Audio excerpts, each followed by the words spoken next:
So the squat is primarily a standing exercise. So to perform it, you're going to begin standing with a nice tall posture. And that means that you're standing with your feet slightly underneath your hips, if not a little bit outside your hips, and a nice tall upper body. So you're pushing your chest forward, your shoulders are down away from your ears, and squeezing your armpits, okay? I like to take my hands up in front of my chest just to get them out of the way so I can really focus on my form in my hips and my legs. So standing like that, you're going to first off begin with a hip hinge. And the hip hinge is where you're going to push your hips back, bending at the hips, but keeping your weight evenly distributed between the balls of your feet and your heels.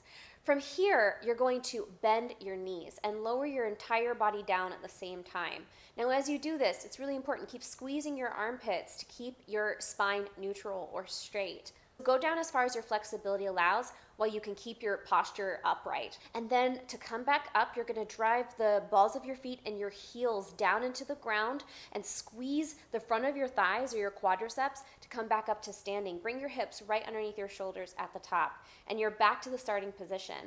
So you want to practice this movement for several repetitions. If you're just learning how to squat, I highly recommend that you stick with sets of a higher number of repetitions, like 8 to 10 reps, and then rest for 30 to 90 seconds before trying another set of 8 repetitions or 9 or 10.